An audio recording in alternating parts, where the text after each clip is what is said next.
Assalamualaikum warahmatullahi wabarakatuh. Pada video kali ini saya akan membahas materi terkait dengan uji Congrats. Sebelum itu, izinkan saya perkenalkan diri. Nama saya Andika Fayad Lesmana, NIM 231051431008. Jadi uji Congrats ini merupakan bagian dari sastika non-parametrik. Dia masuk ke dalam kelompok perbandingan K-sampel. Jadi uji yang digunakan untuk menguji perbandingan 3 atau lebih K-sampel yang sifatnya berhubungan karena dia masuk ke dalam kelompok sastika non-parametrik. Jadi bisa digunakan untuk data yang bersifat tidak berdistribusi normal, juga bisa digunakan untuk data yang sifatnya kategori. Nah, jika kita lihat definisinya, uji Congrats adalah metode statistik yang digunakan untuk menguji perbedaan signifikan 3 atau lebih K-sampel berhubungan dari suatu pengukur yang dinyatakan dalam skala nominal 2 kategori nilai, yaitu 0 dan 1. Misalnya, jawaban dalam wawancara atau observasi hasil penelitian berbentuk ya atau sukses bisa dibilang 1, dan tidak atau gagal bisa dibilang 0, karena itu pada penelitian uji sampel Congrats mempunyai data berskala nominal pada data biner. Nah, berikut ini adalah struktur tabel dari uji Congrats. Jadi kita punya objek pengamatan, tabel uji Congrats. Ini namanya objek penelitian atau bisa juga dibilang respondennya, bendanya, dan seterusnya. Dari pengamatan pertama, kedua, ketiga, dan sampai ke e-subject, e-sample. Nah, di sini ada perlakuannya. Ini ada pengukurannya di sini. Kelompok 1, 2, 3 sampai ke K pengukuran. Nah, maka kita gunakan uji Congrats. Jadi ini adalah sel-sel data. Isinya berupa biner dari 011 atau 112. Jadi di sini isinya kalau misalnya kategori 01, di sini 10 atau 00 dan seterusnya. Itu adalah perlakuannya. Nah, kemudian nanti di sini kita hitung total baris untuk setiap subjeknya.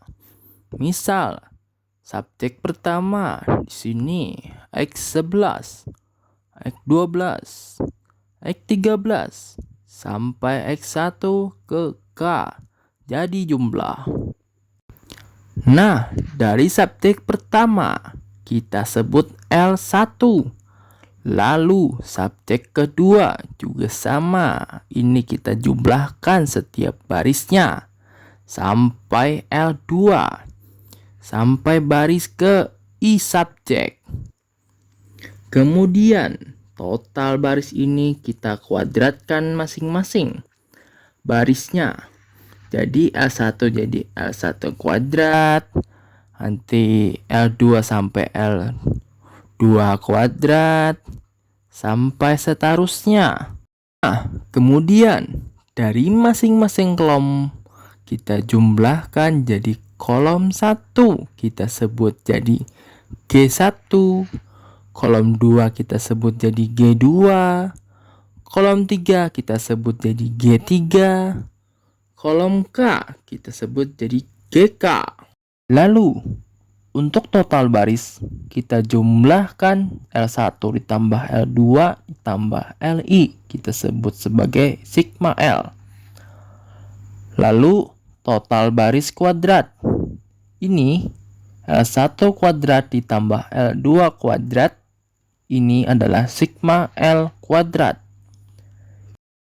Ini kalau dijelaskan secara kalimat mungkin seperti ini. Tapi untuk bahasa verbalnya seperti tadi.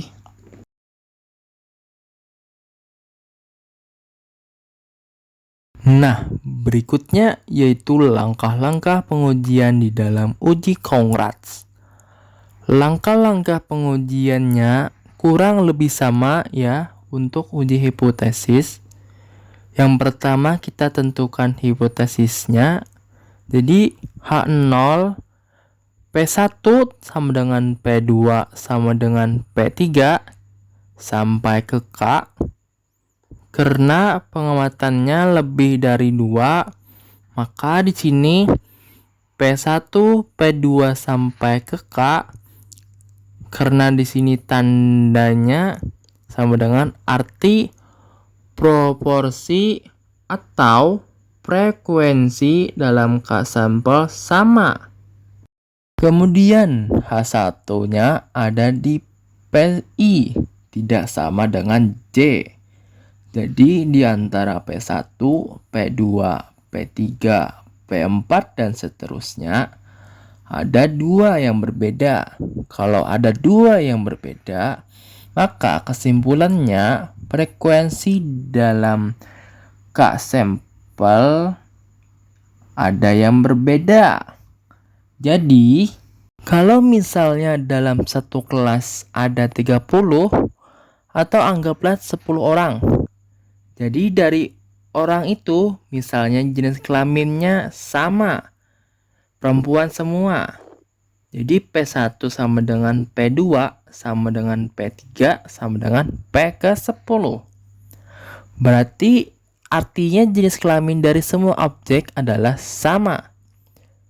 Misal, dari 10, 7 perempuan, 3 laki. Walaupun hanya ada yang berbeda, kesimpulannya jenis kelaminnya adalah berbeda. Maka, di sini jika ada PI sama dengan J, walau ada satu yang berbeda, maka kesimpulannya adalah berbeda.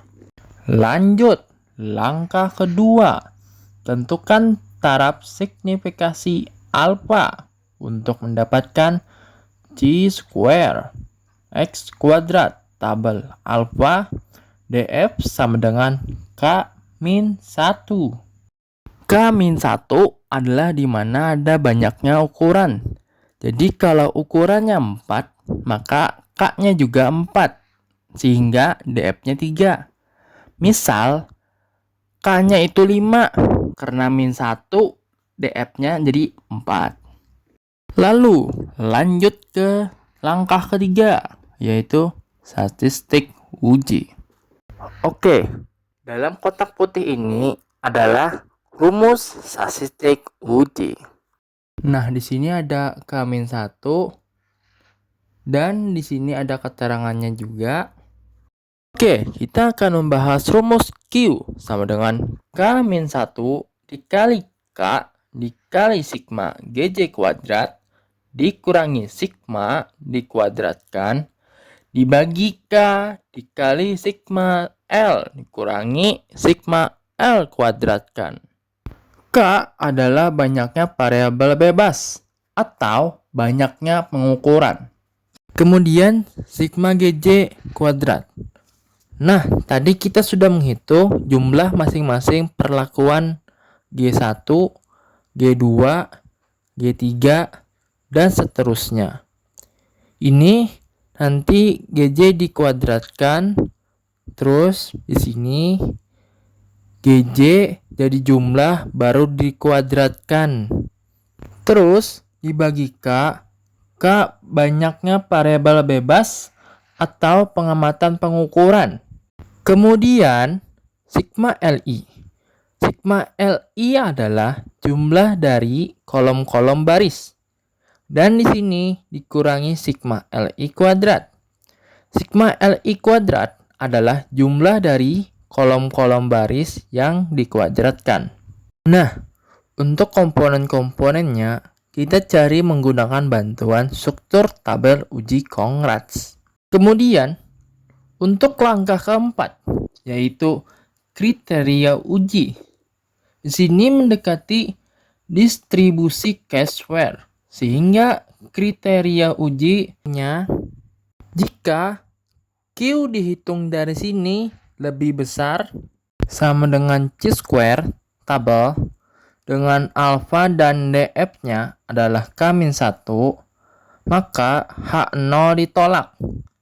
Kemudian jika Q dihitung lebih kecil daripada C-square tabel dengan alfa dan DF-nya adalah K-1, maka H0 diterima. Langkah terakhir adalah kita ambil kesimpulan. Nah, itu adalah langkah-langkah pengujian di dalam uji Kohran. Selanjutnya adalah contoh kasus. Kita akan coba mengerjakan kasus ini untuk uji Kohran. Sebuah perusahaan ingin mengetahui apakah terdapat perbedaan preferensi terhadap 3 jenis produk makanan ringan A, B, dan C. Mereka meminta 10 penulis untuk memberi penilaian apakah mereka menyukai produk tersebut atau tidak. Iya sama dengan 1, tidak sama dengan 0. Data preferensi yang diperoleh adalah sebagai berikut. Dalam tabel, jadi ada 10 penulis. Nah, 10 penulis ini diberikan 3 produk makanan ringan yang berbeda. Jadi dalam 10 penulisnya tidak sama dan pengukuran juga berbeda.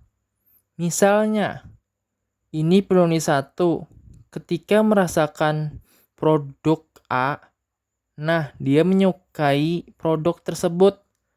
Selanjutnya, ketika dia merasakan produk B, di sini 0. Berarti dia tidak menyukai produk tersebut. Dan seterusnya. Sama dengan penulis kedua. Nya merasakan produk pertama dan tidak menyukai. Selanjutnya produk kedua, dia menyukai. Sampai seterusnya. Sampai penulis ke-10. Jadi objek atau makanan yang ada di produk A, B, C, makanan yang berbeda. Nah, maka dia sampelnya adalah tidak berhubungan. Gitu ya. Nah, dari data di samping dengan taraf signifikansi 5%, ujilah apakah terdapat perbedaan preferensi terhadap 3 jenis produk makanan ringan tersebut. Jadi, ini kan setiap penulis diberi 3 produk yang berbeda. Produk A, B, C. Objeknya tapi setiap rasa yang berbeda. Jadi dilihat apakah ada perbedaan atau tidak efektivitas dari 3 produk ini. Ya, di sini saya akan menjawab soal contoh kasus tadi. Hipotesis 1, H0. Tidak ada perbedaan antara 3 produk jenis makanan ringan. H1. Ada perbedaan antara 3 produk jenis makanan ringan. Di 02, di situ ada tabel. Tabel yang sudah ditampilkan di awal. Nah, di sini saya akan menjawab di samping tabel tersebut rumus Q sama dengan K-1 K sigma GJ kuadrat kurang GJ dalam kurung kuadrat dibagi K sigma LI kurang sigma LI kuadrat. Nah, di bawahnya, di bawah tabel tersebut adalah Q, K-nya itu adalah produk, Kan situ ada produknya ada 3, produk A, B, C. Jadi K-nya itu 3 kurang 1 dalam kurung K-nya 3. 6 itu dapat dari produk total. Itu GJ-nya. Jadi GJ kuadrat itu 6. 6 kuadrat tambah 6 kuadrat tambah 7 kuadrat kurang 6 tambah 6 tambah 7 kuadrat dibagi 3 dalam kurung 19 LI itu kurang LI kuadrat 39. Oke, lanjut. Sama dengan, karena 3 min 1 jadi 2 dalam kurung 3, karena 6 kuadrat itu 6 kali 6, jadi hasilnya 36. 36 tambah 36 tambah 49 kurang 19 dalam kurung kuadrat dibagi 3 dalam kurung 19 kurang 39 sama dengan, karena di awal tadi masih 2, jadi kita tulis 2 terus tetap sama 3. Nah, dapat 121 itu dari 36 tambah 36 tambah 49 kurang angkanya masih sama dibagi angkanya juga masih sama.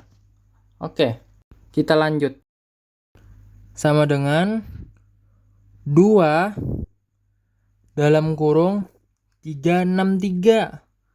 Dapat 363 dari 3 kali 121 dikurang 361.